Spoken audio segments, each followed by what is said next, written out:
Hello students, चलिए हमारी इस वीडियो में हम देखने वाले हैं क्लास 7 का मैथमेटिक्स का पेपर, केंद्रीय विद्यालय का हाफ ईयरली एग्जामिनेशन 2022-2023 जो कि हुआ है आज। ठीक है, तो इसमें सेट 1 आया था बहुत से बच्चों को, तो सेट 1 देखेंगे और दूसरे जो दोपहर की शिफ्ट वाले बच्चे हैं उनके लिए जो क्वेश्चन पेपर आया था हम कोशिश करेंगे कि वो भी हमें मिले और हम उसके भी सॉल्यूशन आपको दे सकें। ठीक है, तो शुरुआत करते हैं। पहला सेक्शन था एमसीक्यू का, तो पहला वाला MCQ, every integer is also a. तो देखो एवरी इंटीजर क्या क्या होता है। देखो जितने पॉजिटिव इंटीजर है वो नेचुरल नंबर होंगे और जीरो ऐड कर लो तो वोल नंबर भी होंगे। ठीक है, तो इसमें आप सी ऑप्शन करेक्ट कर सकते हो, ए एंड बी बोथ। ठीक है, तो अब कोई बच्चे बोलेंगे कि सर इसमें निगेटिव भी होते हैं, तो हम यहाँ पे नेचुरल वोल नंबर होते हैं या नहीं, ऐसा क्वेश्चन है ये इनडायरेक्टली। तो इसमें आपको ऑप्शन सिलेक्ट करना है ए एंड बी बोथ। ठीक है, the median of 2, 1, 4, 5, 2, 3 and 4 is. अब इसको सॉल्व करने के लिए हम क्या करेंगे, देखो हमारा रूल क्या है, पहले मीडियन निकालने के लिए सबसे पहले हम क्या करेंगे, इसको असेंडिंग ऑर्डर में लगाएंगे। तो असेंडिंग ऑर्डर में लिख लो 1, 2, फिर कॉमा 2, फिर 3, फिर 4, फिर 4 एंड 5। तो देखो हमारा रूल क्या है, कितने ऑब्जर्वेशन है यहाँ पर 7 है, n+1/2। इस तरीके से हम क्या करते हैं, मीडियन निकालते हैं। तो कितने नंबर ऑफ ऑब्जर्वेशन है 7, तो 7 + 1/2 इक्वल्स टू 8/2 इक्वल्स टू 4। मतलब हम 4th प्लेस का लेंगे, पर यहाँ पर से नहीं लेना है 4th प्लेस का, यहाँ से लेना है 1, 2, 3। करेक्ट ऑप्शन है आपका ए। कौन सा करेक्ट ऑप्शन है, option A is correct. Third वाला देखते हैं, the statement for equation 2x = 7।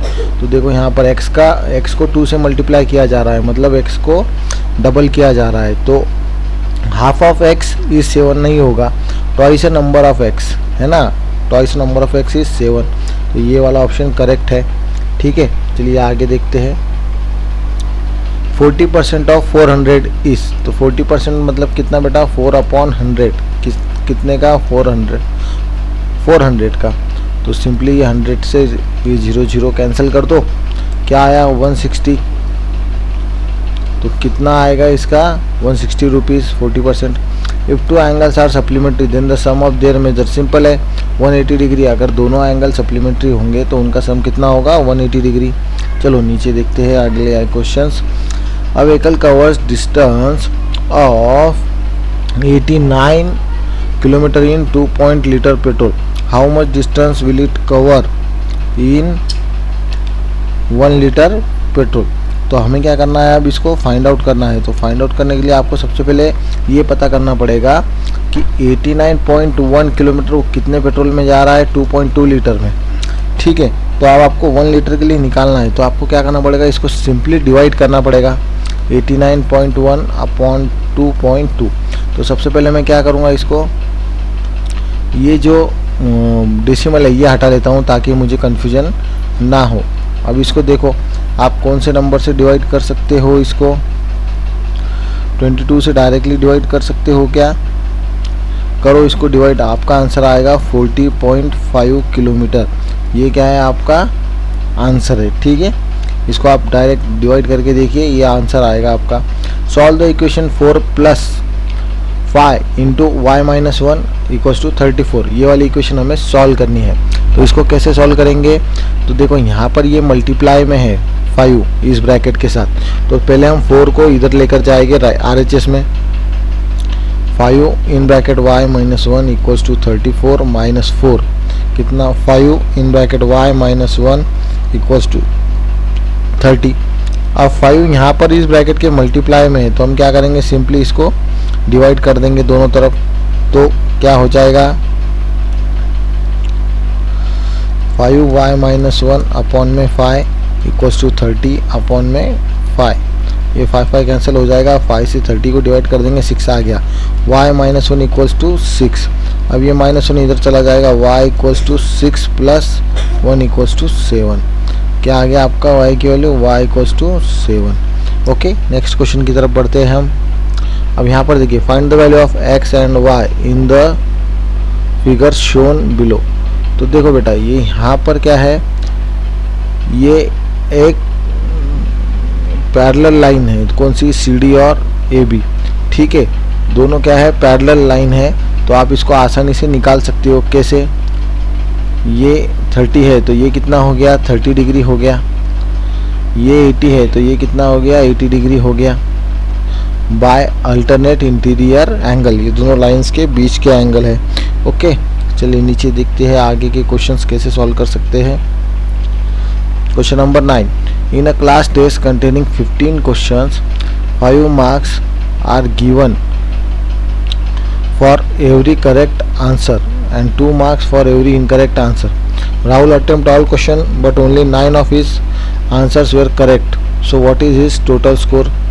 One of his friend gets only 5 answer correct. What will be his score?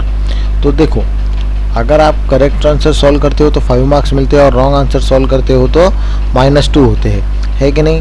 तो इसको हम क्या करेंगे, फिर सॉल्व करेंगे। कैसे सॉल्व करना है, देखो सबसे पहले number of correct answer score equals to number of correct answers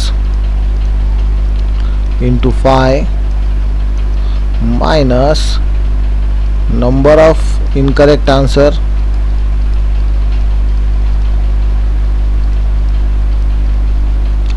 into 2।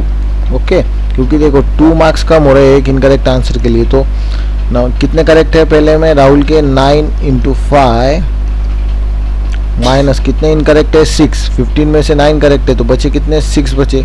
6 × 2 ये हो गया 45, ये आया -6 × 2 12 इक्वल्स टू 33। तो पहले का आंसर आ जाएगा आपका 33।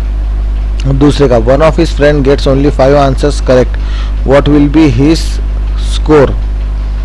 अब उसके एक दोस्त है, उसके कितने करेक्ट आए, सिर्फ 5। तो हम इसको यहाँ पर सॉल्व करते हैं। अब मैं इसको डायरेक्ट करता हूँ, 5 × 5 माइनस, अगर 15 में से 5 करेक्ट है तो कितने इनकरेक्ट हुए, 10 × 2।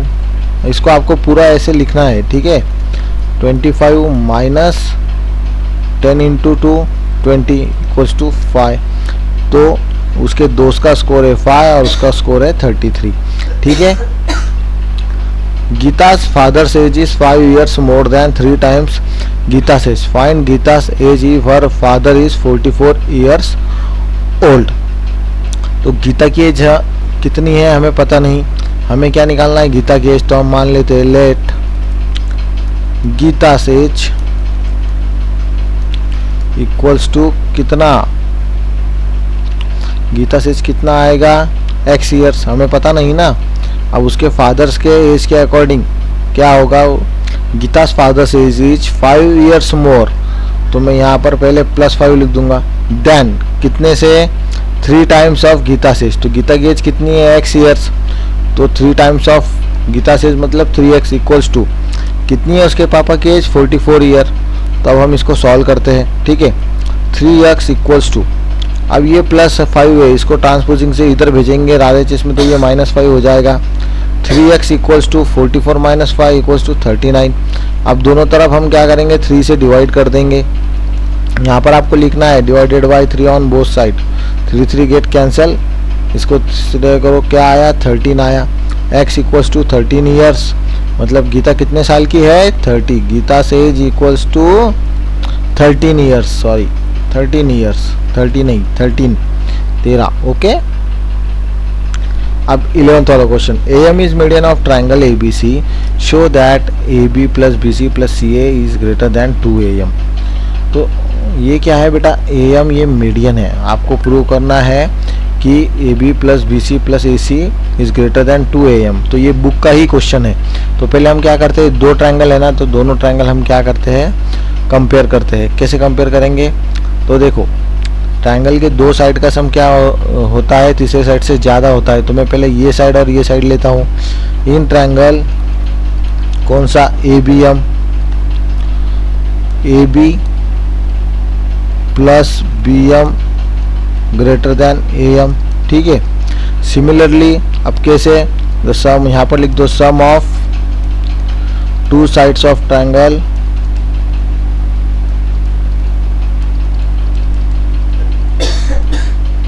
Is greater than third side. ठीक है, ऐसा लिख दीजिए आप। फिर सिमिलरली क्या बेटा, इस वाले ट्रायंगल में है ना, AMC ट्रायंगल AMC क्या हो जाएगा, AC plus CM is greater then AM। तो अब देखो हम क्या करेंगे, दोनों को ऐड कर लेंगे सिंपली 1 और 2 को, है ना। क्या हो जाएगा, AB plus BM plus CM plus AC greater than AM plus AM। तो देखो AB क्या है, एक साइड है, BM प्लस CM क्या हो जाएगा, ये पूरा मिलकर क्या बनता है, ये BC बनता है। तो हम इसको क्या करेंगे, फिर लिख देंगे यहाँ पर, मैं अब यहाँ पर लिख रहा हूँ AB plus BC plus CA is greater than 2AM। आ गया प्रूफ, आपका यही प्रूफ करने बोला था। ठीक है, चलिए आगे। A shopkeeper sold 300 pieces of an item at a profit of 15%। कितने प्रॉफिट पे, 15% पे। If the cost of one item is 12, find the selling price of the items. Okay, तो 300 पीसेस उसने क्या किए, बेचे हैं। कितने प्राइस पे, 12 रुपीज़ पे। तो हम पहले निकाल लेंगे fees of an item. If the cost of one item is 12, अब कॉस्ट है, ये क्या है, कॉस्ट प्राइस है ना, मतलब उसने खरीदा था इतने में 12 रुपीज़ में और उसने 15% प्रॉफिट पे बेचा है। तो 12 इंटू 300 कितना हो गया, 3600, 3600। अब प्रॉफिट कितना है, 15% है। ठीक है, तो उसके लिए हम क्या करेंगे, फिर इसका 15% निकालेंगे। 3600 इंटू 15/100, इसको इस तरीके से कट कर दो। अब इसको मल्टीप्लाई करो, क्या आ जाएगा,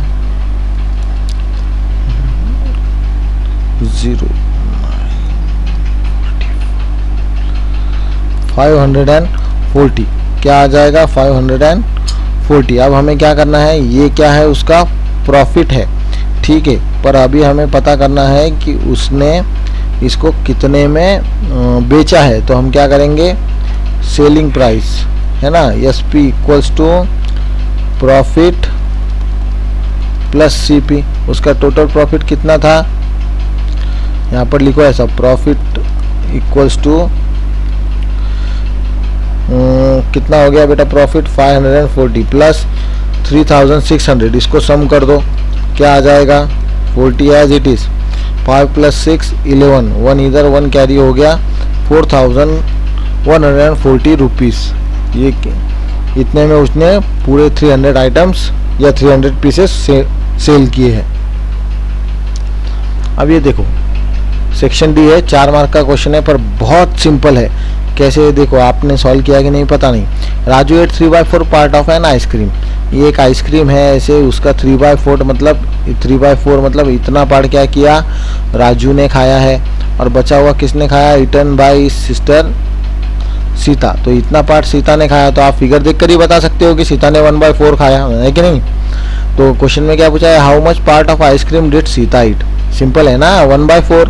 तो हम यहाँ पर ऐसे कर देंगे, 1 - 3/4 सीता 8 है ना, सीता ने कितना खाया, इक्वल्स टू 1 - 3/4। अब यहाँ पर देखो ये 1 है, तो इसको क्रॉस मल्टीप्लाई कर दो, 4 - 3/4 इक्वल्स टू 1/4 पार्ट। कितना खाया सीता ने, 1/4 part. Who had smaller share and by how much. तो अब देखो कंपेयर करो, राजू कितना खाया, राजू 8 कितना है, 3/4 खाया उसने। तो आप 1/4 बड़ा है कि 3/4 बड़ा है, 3/4 बड़ा है। पर उन्होंने क्वेश्चन में क्या पूछा, who had smaller share and by how much. किसने छोटा शेयर लिया, मतलब कम किसने खाया। तो हमें क्या करना पड़ेगा, लिखना पड़ेगा पहले, सीता शेयर इज स्मॉलर। अब उनका डिफरेंस निकालना है हमें, तो हम क्या करेंगे, 3/4 -1/4 इक्वल्स टू क्या हो जाएगा, 3 - 1/4 इक्वल्स टू 2/4। तो डिफरेंस क्या आएगा, स्मॉलर देन राजूस शेयर। अब कितना, बाय 2/4, 2/4 छोटा है, या आप इसको 1/2 भी लिख सकते हैं, क्योंकि आप इसको सब सिंप्लीफाई करोगे तो ये 1/2 बन जाएगा। समझ गए। अब ये वाला क्वेश्चन देखो, ये वाला क्वेश्चन मुझे तो नहीं लगता बच्चों ने किया है, पर ये बहुत सिंपल क्वेश्चन है। कैसे, देखो, in the given figure A B parallel C D, angle A B O is 60 degree, angle C D O is 50 degree, find a and b where b is reflex angle of B O D. तो आपको क्या करना था, simple यहाँ से एक पहले line draw करनी थी ऐसी। ये बहुत बड़ी हो गई लाइन, में छोटी लाइन ड्रॉ करता हूँ।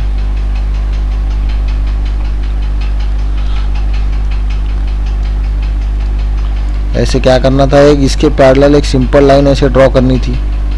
अब देखो, ये जो एंगल है आपका कौन सा, अगर ये पैरेलल है इसके, तो ये वाला क्या हो गया आपका अल्टरनेट इंटीरियर एंगल, तो ये हो गया 60 degree.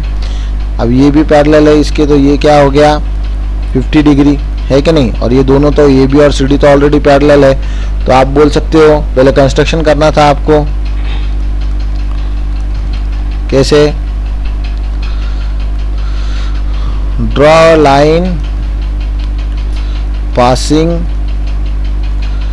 Through O and parallel to AB and CD।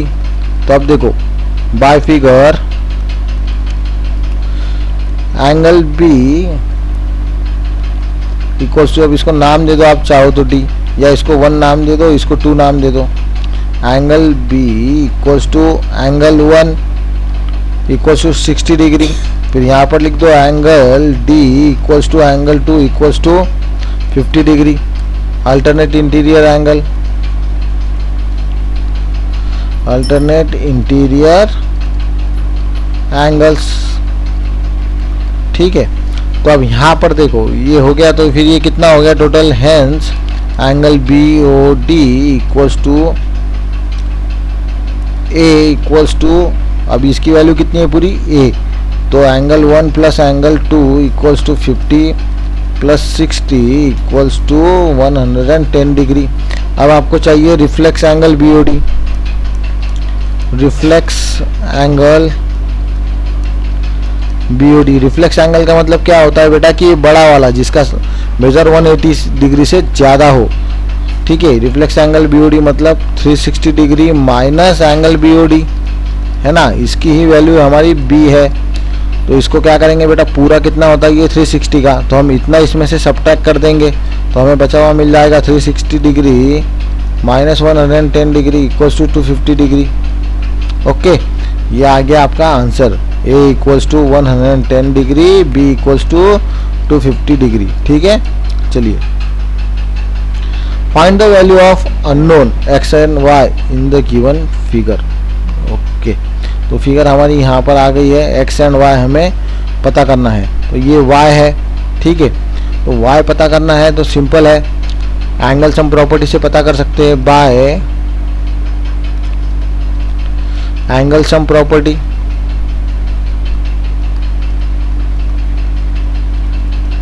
क्या आएगा, y plus 50 degree plus 60 degree equals to 180 degree, angle y plus 110 degree equals to 180 degree, angle y equals to 180 degree minus 110 degree, angle y equals to 70 degree. अब ये आ गया आपका 70 degree, तो bye exterior angle property,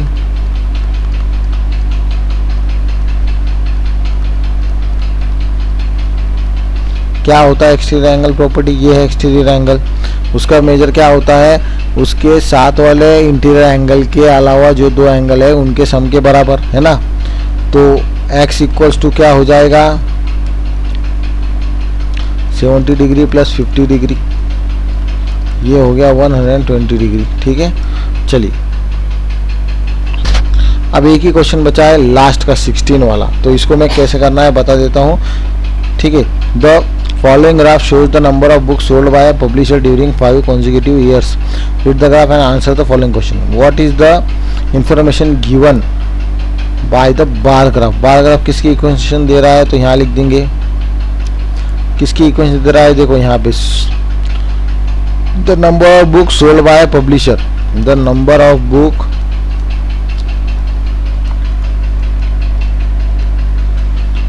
sold by, number of book sold by a publisher, ठीक है। तो इतना लिख दिया तो भी चलेगा, 5 ईयर्स वगैरह लिखने की जरूरत नहीं। In which year 575 books were sold, तो देखो 500 का है यहाँ पर, है ना। तो अगर हम ऐसे स्केल से देखो आप इसको स्ट्रेट, हम यहाँ पर लाइन की मदद लेंगे, अगर आप इसको यहाँ पर देखो 500 को सिंपली, तो देखो ये सिर्फ ये 993 ये ऊपर जा रहा है इसके, तो कौन से ईयर में बुक सेल हुए 575, तो दूसरे का आंसर आएगा year 1993. In which year minimum number of book sold, simple है 1989, है ना, ये सबसे छोटा बार है, तो यहाँ पर लिख दो ईयर 1989.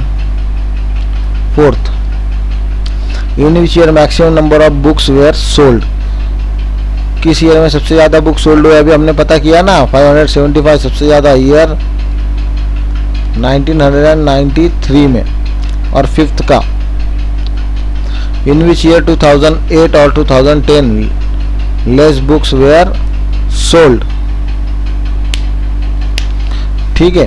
तो सबसे बुक कम, अब ये जो क्वेश्चन है ये आपका रॉन्ग क्वेश्चन है, इसमें 1989 और यहाँ पर क्वेश्चन रहना चाहिए 1989 चाहिए था वहाँ पे, और कोई और एक ईयर चाहिए था, जैसे 991 और 992, ऐसे कोई एक ईयर चाहिए था। तो सबसे बुक कब कम सोल्ड हुए दोनों में से 989 में, ठीक है, ये इसका आंसर है, ठीक है। Thank you so much students. अगर आपको सभी आंसर्स अच्छे लगे, नहीं समझे होगे तो आप इसको फिर से देख सकते हो, अच्छे लगे होगे तो कमेंट करके ज़रूर बताना। Thank you so much. और जल्दी ही हम दूसरा जो पेपर होगा वो भी लेकर आएंगे, और इसके प्रैक्टिस क्वेश्चंस भी आपके लिए अगले टर्म के तैयार रखेंगे। Thank you so much.